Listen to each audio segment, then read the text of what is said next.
स्वागत है आपका आर पार के आज के एडिशन में। बीजेपी अब कह रही है कि नॉकआउट हो गए थे इसलिए वॉकआउट करना पड़ा। ना मैं गिरा ना मेरी उम्मीदों के मीनार गिरे, लेकिन मुझे गिराने में कुछ लोग बार बार गिरे।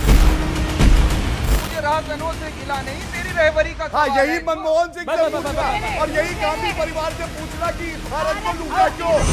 हिम्मत से सुनो ना, चर्चा से भाजपा सदन में शर्म आनी चाहिए, बोलते शर्म चले आओ। आनी ये चाहिए, इसलिए बुला के उठाए, बोलना चाहिए क्या आपको। सीखना नहीं है आप? देश को यही बता रहे हैं, लाइव टीवी क्राइम किसको सही बता रहे हैं, आग चमकाने को सही बता रहे हैं।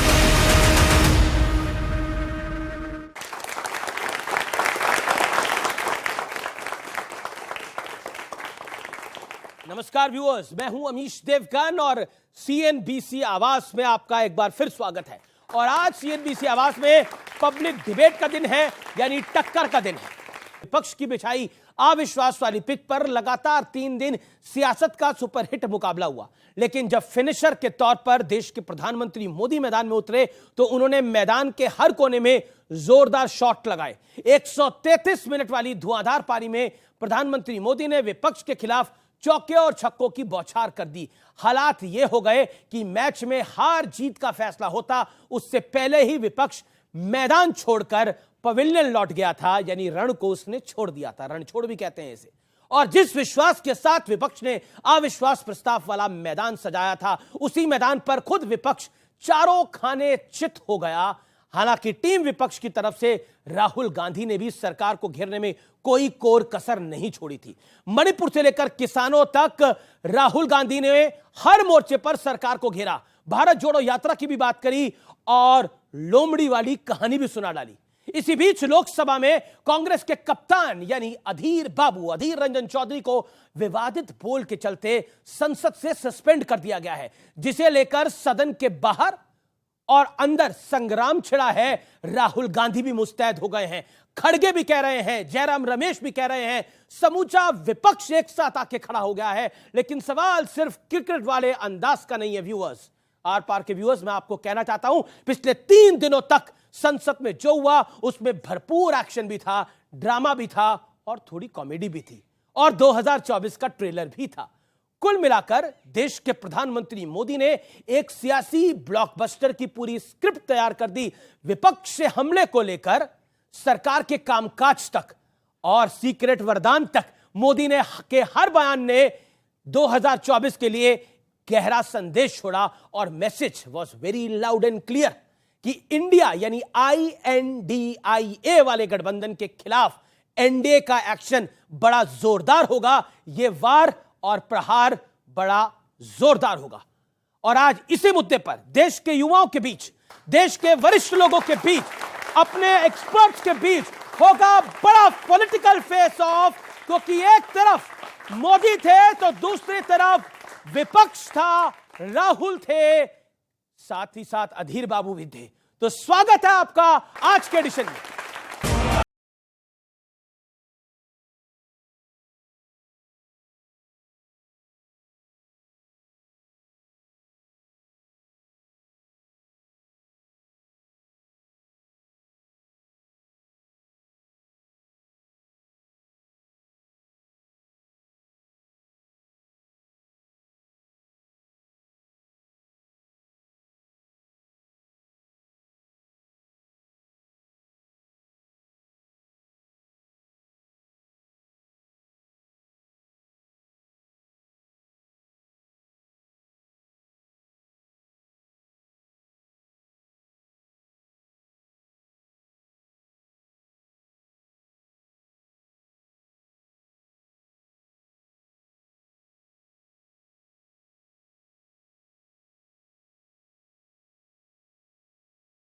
तो 2024 के चुनाव की पूरी टोन सेट कर दी। विपक्ष के लोगों को एक सीक्रेट वरदान मिला हुआ है, और वरदान ये कि ये लोग जिसका बुरा चाहेंगे उसका भला ही होगा। एक उदाहरण तो आप देखिए, मौजूद है। फील्डिंग विपक्ष ने ऑर्गेनाइज की, लेकिन चौके छक्के यहीं से लगे। और विपक्ष नो कॉन्फिडेंस मोशन पे नो बॉल नो बॉल पर ही करते आगे चलता जा रहा है। इधर से सेंचुरी हो रही है, उधर से नो बॉल हो रहे हैं। 2028 में आप जब अविश्वास प्रस्ताव लेके आएंगे तब ये देश पहले 3 में होगा, ये देश का विश्वास है। और मैं आज देख रहा हूं कि आपने तय कर लिया है कि एनडीए और बीजेपी 2024 के चुनाव में पुराने सारे रिकॉर्ड तोड़ करके भव्य विजय के साथ जनता के आशीर्वाद से वापस आएंगे। नॉर्थ ईस्ट के कितने राज्यों में कितने हजार लोग मारे गए, उस खून से किसी का हाथ लथपथ है तो कांग्रेस पार्टी का हाथ लथपथ है। हाल ऐसा हुआ कि बिना नंबर गेम में उलझे विपक्ष वॉकआउट कर गया, लेकिन पीएम मोदी का हमला जारी है। जिस प्रकार से प्रयास चल रहे हैं, निकट भविष्य में शांति का सूरज जरूर उगेगा। मणिपुर फिर एक बार नए आत्मविश्वास के साथ आगे बढ़ेगा। जो मणिपुर में हो रहा है, हिंदुस्तान की सेना उसको 2 दिन में रोक सकती है। प्रधानमंत्री मणिपुर को जलाना चाहते हैं, आग बुझाना नहीं चाहते हैं। यह है सच्चाई। इनकी पीड़ा सिलेक्टिव है, इनकी संवेदनाएं सिलेक्टिव है। इनका सब बातचीत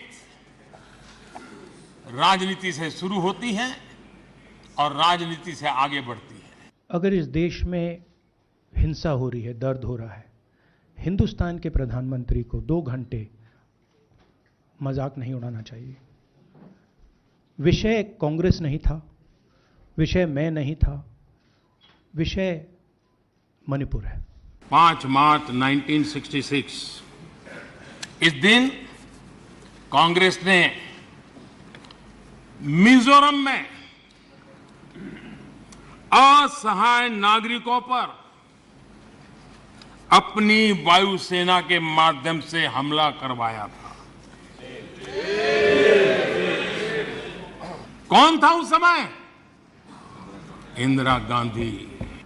उनको मिजोरम में उसके पहले ही आदत लग गई थी और इसलिए अकाल तख्त पर हमला करने तक वो पहुंचे थे, मेरे ही देश में। इससे पहले अधीर रंजन चौधरी ने विवादित बोल भी बोले और एनडीए को हंसने का मौका भी दे दिया, और विवादास्पद बोल के चलते लोकसभा से सस्पेंड भी हो गए। आप एक बार नहीं 100 बार प्रधानमंत्री बने, हमें कोई फर्क नहीं। इसमें हमें कोई लेना देना नहीं। हमें लेना देना भारत की आम जनता के साथ। आदिर रंजन चौधरी जो अपोजिशन लीडर है, उनको भी सस्पेंड किया गया। ऐसा नहीं होता तो सस्पेंड करना। वैसे अविश्वास वाले मैच में ऑल आउट होने के बाद भी विपक्ष का हमला जारी है, लेकिन आज सबसे बड़ा सवाल है कि सियासत की जो मौजूदा तस्वीर दिख रही है, क्या उसे 2024 का रुझान माना जा सकता है? आज इसी मुद्दे पर जनता के बीच होगी सबसे बड़ी बहस। तो स्वागत है आपका इस बड़ी चर्चा में, और मेरे साथ आज नेता भी हैं, यानी प्रवक्ता भी हैं और एक्सपर्ट्स भी हैं। और सबसे पहले मैं इंट्रोड्यूस करा देता हूं मंच पे आसीन 2 धुरंधर वक्ताओं का। गौरव भाटिया भारतीय जनता पार्टी से और अलका लांबा कांग्रेस पार्टी से। तो जोरदार तालियों के साथ दोनों का अभिनंदन है। सूर्य मैथिल का अभिनंदन करिए, आलोक वत्सी का अभिनंदन करिए, सैयद जवाद साहब का अभिनंदन करिए, फर्जिल अहमद जी का अभिनंदन करिए। तो जोरदार तालियों के साथ जनता जनार्दन आपका भी अभिनंदन है। और इस चर्चा को मैं शुरू करूं, गौरव भाटिया शुरुआत के 60 सेकंड आपको देता हूं और फिर अलका जी आपके पास आऊंगा। मेरा पहला सवाल आपसे यही है कि चलिए, आपने लोकसभा में तो प्रधानमंत्री मोदी ने चौके छक्के मारे, लेकिन आपने अधीर बाबू को पवेलियन ही क्यों लौटा दिया और आपने सस्पेंड भी करा दिया? बताइए। मैं जरूर बताऊंगा, लेकिन सबसे पहले एक बात कहूंगा। संसद जो है लोकतंत्र का मंदिर होता है जी, और भारत माता पूजनीय है, हमारे जीने का मकसद है, आन बान शान है, हमारी पहचान है। कोई छिछोरा संसद के पटल पर यह कहे कि भारत मां की हत्या हुई है, तो भारत मां की हत्या करने वाला माइका लाल पैदा नहीं हुआ है, सबसे पहले बता दूं। दूसरी बात मैं कहना चाहता हूं जो आपने कही, जैसे गुरु वैसे चेला। गुरु आएगा 8 तारीख को, बैटिंग करेगा, छक्के मारेगा, हिट विकेट हो गया, 8 को आया ही नहीं। पता है क्यों? 12 बजे उठा, आंखें पोंछी, मम्मी बोलना है। कहे पार्लियामेंट तो चल रही है, आज बोलना था। कहे 24 घंटे और दे दो, थोड़ी तैयारी कर लेंगे। वैसे ही उनके चेले हैं। क्या बोला आप बताइए? हमारे देश के चुने हुए प्रधानमंत्री की तुलना रावण से कर दे, हमारे देश के प्रधानमंत्री जी के लिए अपशब्द कहें और अधीर रंजन चौधरी अपशब्द कहें। लेकिन मैं एक सेकंड आपको पहले मैं बात पूरी कर लूं मल्लिकार्जुन प्लीज। खड़गे ने बोला परमात्मा तो नहीं है नरेंद्र मोदी जी, उन्होंने आज राज्यसभा में उन पे भी आ जाएंगे, जो सबसे अहम है पहले वही बात बोलूंगा। जी। देश के प्रधानमंत्री वो हैं जिन्होंने जब कल देश को संबोधित किया, मरहम लगाई एक अभिभावक के रूप में, और एक बात सबके दिल को छू गई। हमारी जो बहनें हैं जिनके साथ गलत हुआ है उनको इंसाफ मिलेगा और मणिपुर फिर से प्रगति के रास्ते पे चलेगा। राहुल गांधी वो बैट्समैन हैं जो हिट विकेट तो होते ही हैं, लेकिन प्रधानमंत्री जी बोल रहे थे और वो कह रहे थे डरना मत, और एकदम से भाग खड़े हुए। ऐसा भगोड़ा आप मुझे बताइए, भारत को चाहिए या नरेंद्र मोदी जी जैसा चाहिए जो अंगद के पैर की तरह एक बार रख देता है तो भारत केवल आगे बढ़ता है? ठीक है अलका लांबा, सवाल बहुत सीधा है। मौका आपके पास, एक बड़ा मौका था सरकार को आईना दिखाने का, प्रयास भी करा, विपक्ष की तरफ से एक बड़ा प्रयास हुआ, लेकिन नो कॉन्फिडेंस मोशन आप ही ने मांगा था, विपक्ष ने मांगा था, कांग्रेस के सांसद गौरव गोगोई साहब ने मांगा था, और उस नो कॉन्फिडेंस मोशन में जब प्रधानमंत्री के बोलने का समय आया और प्रधानमंत्री बोल रहे थे तो वॉकआउट कर गए। बीजेपी अब कह रही है कि नॉकआउट हो गए थे इसलिए वॉकआउट करना पड़ा। देश जानता है कि मणिपुर देश का अभिन्न अंग पिछले 100 दिनों से जल रहा है। जी। 2 बेटियां सुप्रीम कोर्ट की दहलीज पर इस समय बैठकर न्याय मांग रही हैं। यह सच्चाई, और 17 दिन देश में मानसून सत्र चलता है, प्रधानमंत्री जी उस सदन में नहीं आते, मणिपुर नहीं जाते, उसकी चर्चा में कराने से भागते हैं।